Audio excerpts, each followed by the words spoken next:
నమస్తే, welcome to prime news. నేను అనుష. ఇక డీటెయిల్స్ చూస్తే తమ షరతులకు అంగీకరిస్తే తక్షణమే యుద్ధాన్ని ఆపేస్తామని రష్యా ప్రకటించింది.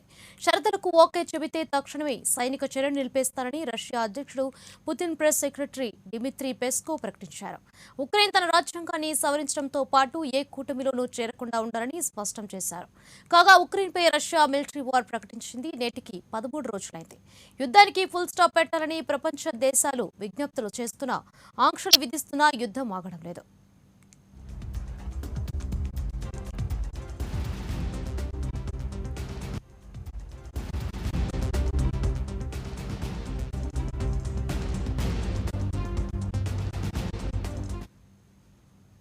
ఉక్రెయిన్పై రష్యా దండయాత్రకు వ్యతిరేకంగా యావత్తు ప్రపంచం గళం విప్పుతోంది. అయితే రష్యా చర్యను మాత్రం చైనా సమర్థించింది. చైనా రష్యాల మధ్య బంధం వీడరానిదని చైనా ఉద్ఘాటించింది. అలాగే చైనా తైవాన్ను ఆక్రమించడాన్ని రష్యా సమర్థిస్తోంది. చైనాలో తైవాన్ అంతర్భాగమని రష్యా మద్దతు పలుకుతోంది.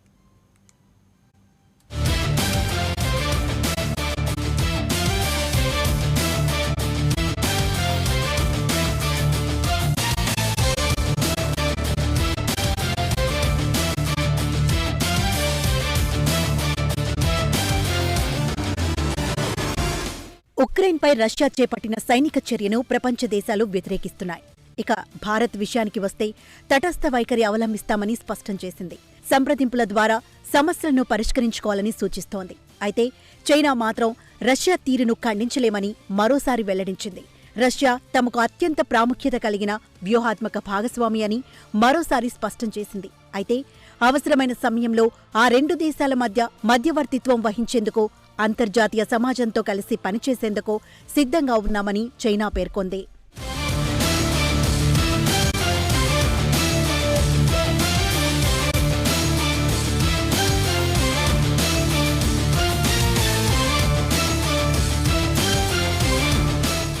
ప్రపంచంలో అత్యంత కీలకమైన ద్వైపాక్షిక సంబంధాలు కలిగి ఉన్న దేశాల్లో రష్యా ఒకటి. ప్రస్తుతం రష్యా తీరు ప్రపంచానికి ప్రమాదకరంగా కనిపించినప్పటికీ తమ వ్యూహాత్మక భాగస్వామ్యాన్ని కొనసాగిస్తామని చైనా పేర్కొంది. ప్రస్తుతం చైనా రష్యా సమగ్రాభివృద్ధిని మరింత బలోపేతం చేసేందుకు కృషి చేస్తామని చైనా విదేశాంగ శాఖ మంత్రి వాంగ్ యీ తెలిపారు. అంతేకాకుండా చైనా రష్యా దేశాల మధ్య ఉన్న బంధం ఇనుప కవచం వంటిదని వివరించారు.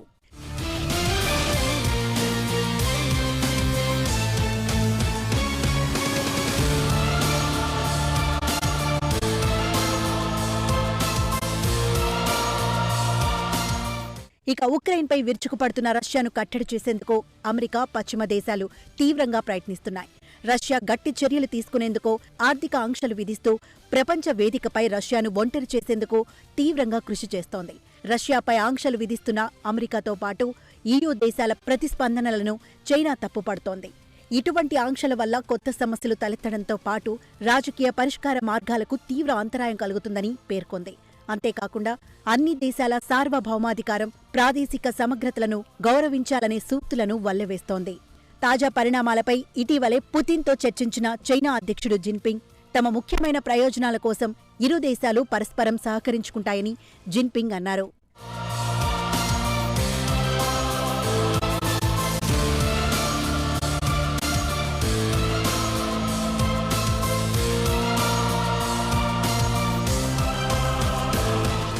ఇదిలా ఉండగా తైవాన్ విషయంతో చైనా విధానాన్ని రష్యా బలపరుస్తోంది. చైనాలో తైవాన్ విడదీయరాని భాగం. తైవాన్కు ఎలాంటి స్వాతంత్ర్యం అవసరం లేదు అని చైనా చేసిన వాదనకు రష్యా కూడా మద్దతు పలుకుతోంది. ఇదే కాకుండా నాటో విస్తరించవద్దని రష్యా వాదనను చైనా సమర్థిస్తోంది. ఇలా ద్వైపాక్షిక సంబంధాలతో పాటు పలు విషయాల్లో ఇరు దేశాల బంధం బలంగా ఉన్న నేపథ్యంలో రష్యాను విమర్శించేందుకు చైనా వెనుకంజ వేస్తున్నట్లు రాజకీయ విశ్లేషకులు అభిప్రాయపడుతున్నారు.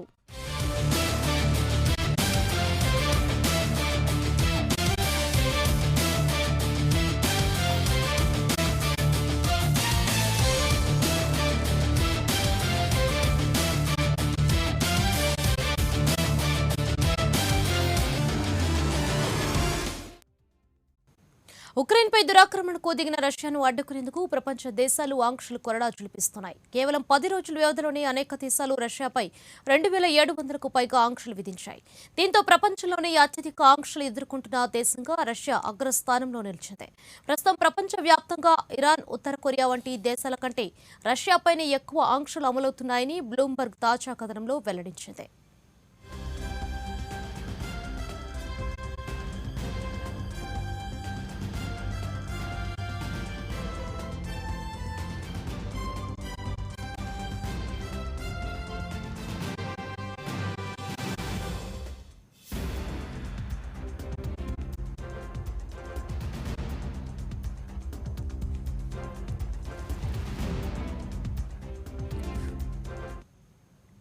క్యాస్లమ్ ఏఐ అనే ప్రపంచ ఆంక్షల ట్రాకింగ్ డేటాబేస్ తాజాగా దేశాలపై ఉన్న ఆంక్షల జాబితాకు సంబంధించిన నివేదికను విడుదల చేసింది.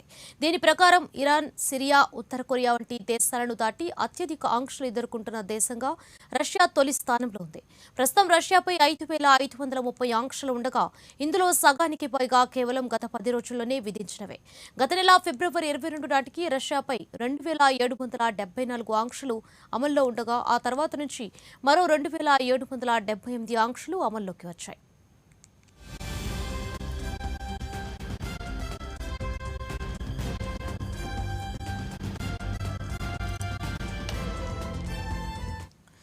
గత నెల ఫిబ్రవరి 24న ఉక్రెయిన్పై రష్యా సైనిక చర్యను ప్రారంభించింది. దీంతో రష్యాను అడ్డుకునేందుకు అమెరికా సహా పలు ప్రపంచ దేశాలు గత కొన్ని రోజుల నుంచి వేల కొద్ది ఆంక్షలు విధించాయి. ఇందులో అత్యధికంగా స్విట్జర్లాండ్ రష్యాపై ఏకంగా 568 ఆంక్షలు విధించింది. అటు తర్వాత ఐరోపా సమాఖ్య 518, ఫ్రాన్స్ 512, అమెరికా 243 ఆంక్షలు విధించినట్లు బ్లూంబర్గ్ కథనం వివరించింది.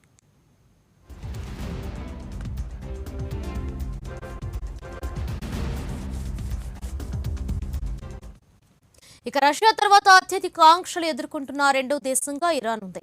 ఈ దేశంపై ప్రస్తుతం 3616 ఆంక్షలు అమలవుతున్నాయి. ఆ తర్వాత సిరియాపై 2608, ఉత్తర కొరియాపై 2077 ఆంక్షలు ఉన్నట్లు క్యాస్లమ్ ఏఐ తాజా నివేదికలో పేర్కొంది.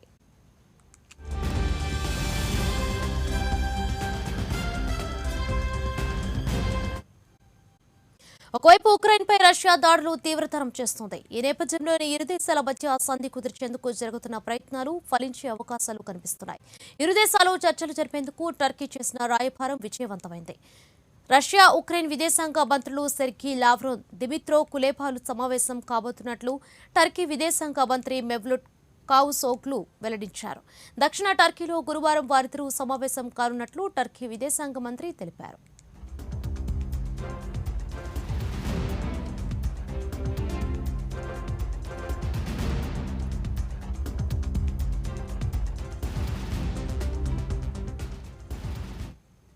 ఉక్రెయిన్ రష్యాల మధ్య యుద్ధం ముగింపు కోసం తమ దేశ అధ్యక్షుడు రెసెప్ తయ్యిప్ ఎర్డోగాన్ తీసుకున్న చొరవ దౌత్యం ఫలితాలను ఇస్తున్నట్లు ఆయన చెప్పారు. ఇరు దేశాల విదేశాంగ మంత్రులు సెర్గీ లావ్రోవ్, దిమిత్రో కులేబాలు సమావేశమైనందుకు అంగీకరించాయని టర్కీ విదేశాంగ మంత్రి మెవ్లుట్ కావుసోగ్లు ట్విట్టర్ వేదికగా తెలియజేశారు. అంటల్యా డిప్లొమసీ ఫోరం నివేదికగా ఈ వారంలో నిర్వహించే ఈ కార్యక్రమంలో తాను పాల్గొనబోతున్నట్లు ఆయన తెలిపారు. తమ ప్రయత్నాలు శాంతి, స్థిరత్వానికి దారితీస్తాయని ఆశిస్తున్నామన్నారు. కాగా రష్యా కూడా ఈ విషయాన్ని ధృవీకరించింది.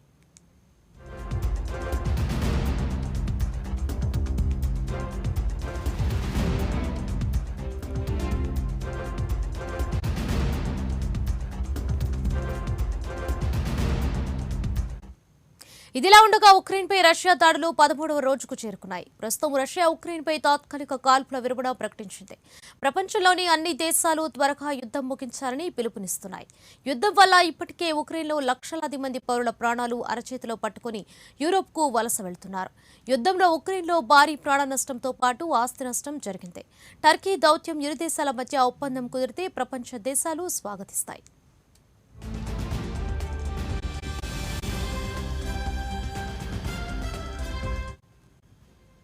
ఉక్రెయిన్పై రష్యా దండయాత్రను ఉక్రెయిన్ అధ్యక్షుడు జెలెన్స్కీ ధైర్యంగా ఎదుర్కొంటున్నారు. చేతిలో ఆయుధాలు లేకపోయినా గుండె ధైర్యంతో పోరాడుతున్నారు.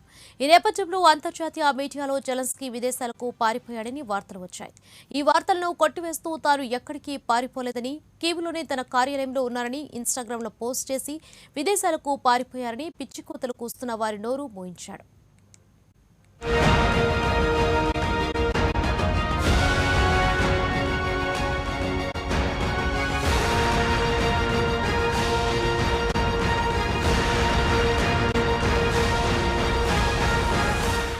సైనిక చర్య పేరుతో ఉక్రెయిన్పై దురాక్రమణకు దిగిన రష్యా దండయాత్ర కొనసాగిస్తూనే ఉంది. ప్రస్తుతం తాత్కాలిక కాల్పుల విరమణ ప్రకటించినా దాన్ని సక్రమంగా అమలు చేయడం లేదు. కాల్పుల విరమణ తరచూ ఉల్లంఘిస్తూ రాజధాని కీవ్తో పాటు పలు ప్రాంతాలపై బాంబులతో దాడులు చేస్తోంది. తాజాగా ఉక్రెయిన్ అధ్యక్షుడు జెలెన్స్కీ హత్యకు కుట్రలు జరుగుతున్నట్లు సమాచారం రావడంతో ఆయనను బంకర్లోకి తరలించినట్లు వార్తలు వస్తున్నాయి. అయితే ఈ వార్తలను జెలెన్స్కీ కొట్టిపారేశారు. తాను ఎక్కడా దాక్కోలేదని, కీవ్లోని తన అధికారిక కార్యాలయంలోనే ఉన్నానని వెల్లడించారు. ఈ మేరకు ఇన్స్టాగ్రామ్లో లొకేషన్ వీడియోను కూడా షేర్ చేసి తాను పిరికిపందను కాదని రష్యాకు సవాల్ విసిరారు.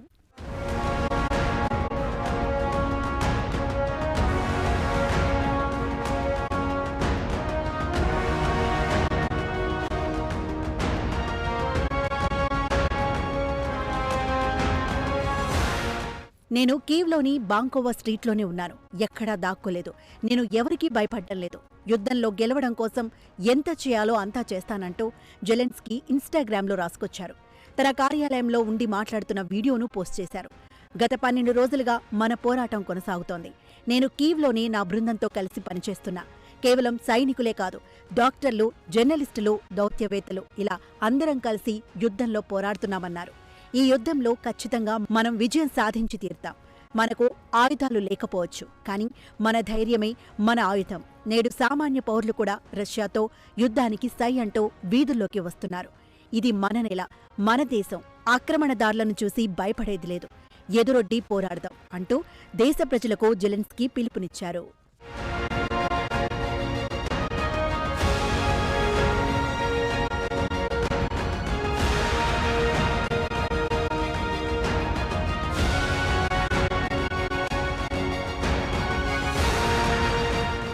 ఉక్రెయిన్ అధ్యక్షుణ్ణి చంపడానికి క్రెమ్లిన్ మద్దతున్న వాగ్నర్ గ్రూప్తో పాటు చెచెన్ స్పెషల్ ఫోర్స్ పలుమార్లు ప్రయత్నించినట్లు ఇటీవలే లండన్ ప్రధాన కార్యాలయంగా పనిచేస్తున్న ఓ అంతర్జాతీయ వార్తా సంస్థ వెల్లడించింది.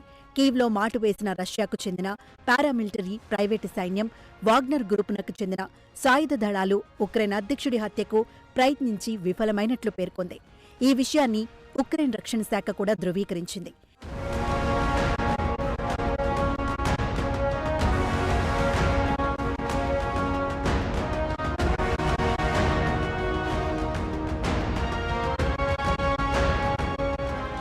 ఇప్పటికీ పలుమార్లు జెలెన్స్కీపై హత్యాయత్నాలు జరిగినట్లు అంతర్జాతీయ మీడియాలో తరచూ వార్తలు వస్తున్నాయి. దీనికి తగ్గట్టు జెలెన్స్కీ కూడా తరచూ ఎత్తుకు పై ఎత్తు వేస్తూ ముందుకు పోతున్నారు.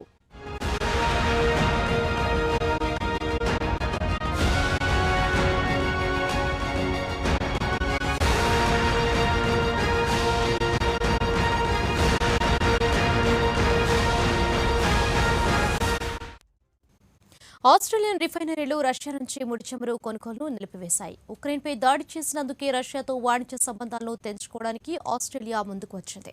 రష్యా నుంచి ముడి చమురు కొనుగోలును నిలిపివేస్తామని ఆస్ట్రేలియా రిఫైనర్ వివా ఎనర్జీ వెల్లడించింది. ఉక్రెయిన్పై దండయాత్ర తర్వాత మాస్కోపై విధించిన ఆంక్షలను అనుసరించి రష్యాతో వ్యాపార కార్యకలాపాలను నిలిపివేయడానికి ఆస్ట్రేలియాలోని రిఫైనర్ వివా అంగీకరించింది. ఉక్రెయిన్పై రష్యా సైనిక దాడి ప్రారంభమైనప్పటి నుంచి రష్యా ముడి చమురు ఉత్పత్తులను కొనుగోలు చేయడం నిలిపివేశామని ఆస్ట్రేలియాకు చెందిన ఏకైక రిఫైనర్ అంపోల్ ప్రతినిధి తెలిపారు. షెల్ బ్రాండ్తో ఆస్ట్రేలియాలో కార్యకలాపాలు నిర్వహిస్తున్న వివా ఉక్రెయిన్పై రష్యా సైనిక దాడిని ఖండిస్తున్నట్లు స్పష్టం చేసింది.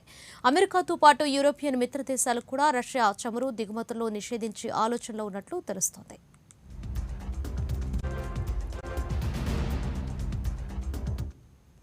ఇదిలా ఉండగా ముడి చమురును కొనే దేశాలకు రష్యా కంపెనీలు భారీ రాయితీని ప్రకటిస్తోంది. ఒక్కో బ్యారెల్ ముడి చమురుపై 27% వరకు రాయితీతో విక్రయించేందుకు సిద్ధమని ఆఫర్ చేస్తోంది. అంతర్జాతీయ మార్కెట్ ధరతో పోలిస్తే ఒక్కో బ్యారెల్ ముడి చమురు ధరపై దాదాపు $11.60 తగ్గించి ఇస్తామంటుంది. అమెరికాతో పాటు యూరోపియన్లు ఇప్పటికే రష్యాపై పలు ఆంక్షలు విధించాయి. ఈ నేపథ్యంలో చైనా నుంచి ముడి చమురు కొనుగోలు చేయడానికి ఏ దేశం ముందుకు రావడం లేదు. పాకిస్తాన్ ప్రధానమంత్రి ఇమ్రాన్ ఖాన్ పాకిస్తాన్లోని విదేశీ రాయబారుల మీద ఆగ్రహం వ్యక్తం చేశారు. దీనికి కారణం ఈ రాయబారులంతా కలిసి ఉక్రెయిన్పై రష్యా దాడిని ఖండించాలని, ఐక్యరాజ్య సమితి తీర్మానానికి మద్దతు పలకాలని బహిరంగ లేఖ రాశారు. ఈ లేఖ ఇమ్రాన్ ఖాన్కు ఎక్కడలేని ఆగ్రహం తెప్పించింది. తనకే లేఖ రాస్తారా అంటూ మండిపడ్డారు. తాము మీకు బానిసలమా, మీరు చెప్పినట్లు తల ఊపాలా అంటూ తీవ్ర స్థాయిలో ధ్వజమెత్తారు. ఇలాంటి లేఖను భారత్కు రాసి పంపగలరా అంటూ వారిని నిలదీశారు.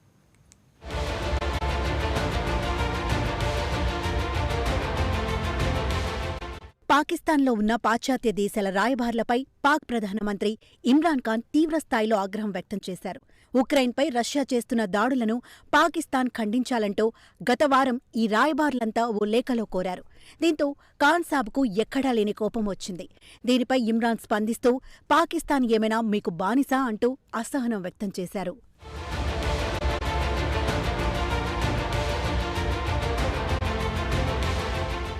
యూరోపియన్ యూనియన్ దేశాలతో పాటు 22 దేశాల రాయబారులు ఈ నెల 1వ తేదీన వీరంతా కలిసి బహిరంగ లేఖను విడుదల చేశారు.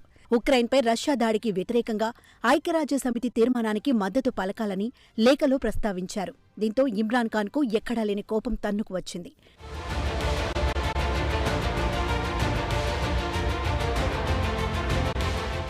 వెంటనే ఇమ్రాన్ స్పందిస్తూ మా గురించి మీరేమనుకుంటున్నారు? మీరు చెప్పిన విధంగా చేయడానికి మేమేమైనా మీకు బానిసలమా? ఇలాంటి లేఖను ఇండియాకు రాయగలరా అని యూరోపియన్ యూనియన్ రాయబారులను నిలదీశారు. మేము రష్యాకు స్నేహితులం, అమెరికాకు కూడా మిత్రులమే. మేము చైనా, యూరప్లకు కూడా స్నేహితులమే. మేము ఏ ఒక్క వర్గంలోనూ లేము. మేము తటస్థంగా ఉంటాం. ఉక్రెయిన్లో యుద్ధం ఆపడానికి కృషి చేసే వారితో కలిసి పనిచేస్తామంటూ కట్టె విరగకుండా, పాము చావకుండా వివరణ ఇచ్చుకున్నారు.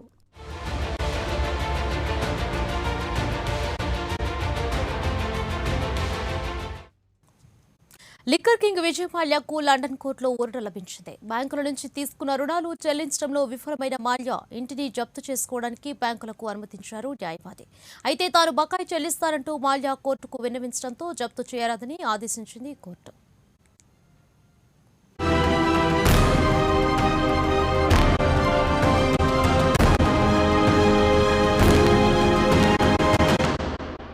లిక్కర్ కింగ్ విజయ్ మాల్యాకు లండన్ కోర్టులో ఊరట లభించింది. బ్యాంకుల నుంచి తీసుకున్న రుణాలు చెల్లించని కారణంగా ఇంటిని జప్తు చేయవచ్చంటూ గతంలో వచ్చిన తీర్పుపై ప్రస్తుతం ఆయనకు ఉపశమనం లభించింది. విజయ్ మాల్యా కుటుంబానికి లండన్లోని కార్న్వాల్లో విలాసవంతమైన భవనం ఉంది. ఈ భవనంలో మాల్యా తల్లి లలితా మాల్యాతో పాటు కొడుకు సిద్ధార్థ్ మాల్యా ఇక్కడే నివసిస్తున్నారు. గతంలో స్విస్ బ్యాంక్, రోజ్ క్యాపిటల్ వెంచర్స్ల నుంచి తీసుకున్న రుణాన్ని విజయ్ మాల్యా సకాలంలో చెల్లించలేదు. దీంతో బకాయిలను రాబట్టుకునేందుకు బ్యాంకులు, ఫైనాన్స్ కంపెనీలు మాల్యా కుటుంబం నివసిస్తున్న ఇంటిని స్వాధీనం చేసుకోవడానికి కోర్టును ఆశ్రయించాయి. పలుమార్లు వాయిదాలు, విచారణ జరిగిన తర్వాత విజయ్ మాల్యా తక్షణమే ఇంటిని ఖాళీ చేయాల్సిందేనని, రుణాలు ఇచ్చిన సంస్థలు మాల్యా ఇంటిని స్వాధీనం చేసుకోవచ్చంటూ కోర్టు తీర్పు ఇచ్చింది.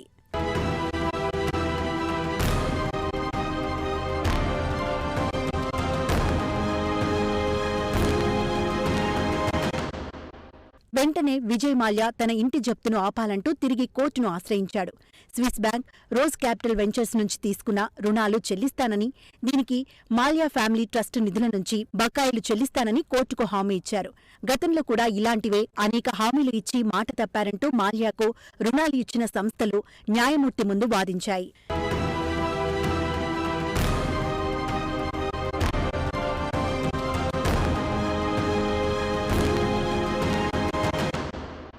ఇరుపక్షాల వాదనలు విన్న న్యాయమూర్తి ట్రస్ట్ ద్వారా అప్పులు చెల్లించడం చట్ట విరుద్ధమేమీ కాదంటూ ఈ నెల 4న తీర్పు ఇచ్చారు. దీంతో తక్షణమే మాల్యా లండన్ ఇంటిని బ్యాంకులు స్వాధీనం చేసుకునే అవకాశం లేకుండా పోయింది. వృద్ధురాలిన తల్లితో లండన్లో ప్రవాస జీవితం గడుపుతున్న మాల్యాకు తాజా తీర్పుతో భారీ ఊరట లభించింది. ప్రస్తుతానికి మాల్యాకు గండం తప్పింది. భారత బ్యాంకులను సుమారు 11,000 కోట్ల రూపాయలను ముంచేసి లండన్లో తలదాచుకుంటున్నారు విజయ్ మాల్యా. భారత్కు రప్పించడానికి కేంద్ర ప్రభుత్వం శతవిధాలా ప్రయత్నిస్తున్నా, లండన్ కోర్టులు భారత ప్రభుత్వానికి అనుకూలంగా తీర్పు ఇచ్చినా ఎప్పటికప్పుడు ఏదో అడ్డంకి వచ్చి మాల్యాకు ఊరట లభిస్తూ వస్తోంది. ప్రస్తుతం విదేశీ బ్యాంకుల విషయంలో ఇదే సీన్ రిపీట్ అవుతోంది.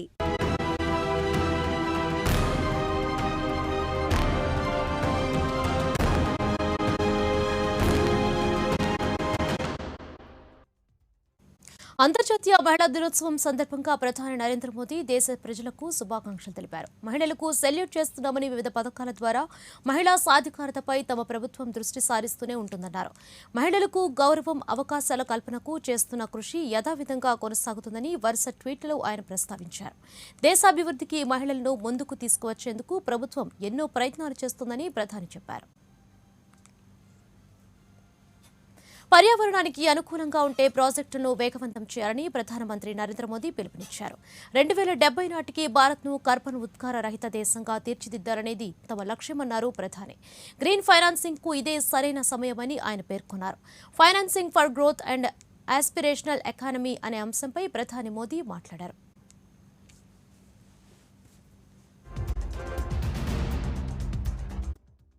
స్టార్టప్లు అభివృద్ధి దిశగా దూసుకువెళ్లాలంటే ఎంటర్ప్రెన్యూర్షిప్, ఇన్నోవేషన్లు చాలా కీలకమన్నారు ప్రధాని.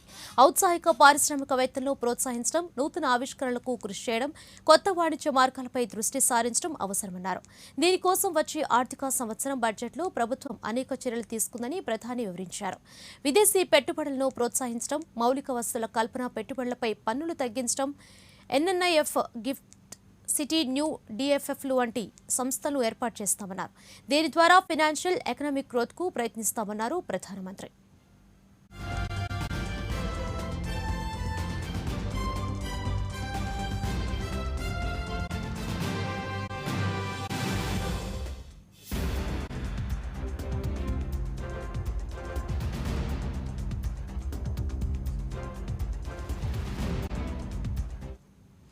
అంతర్జాతీయ మహిళా దినోత్సవం సందర్భంగా మహిళా శక్తిపై కూడా ప్రధాని ప్రశంసలు కురిపించారు.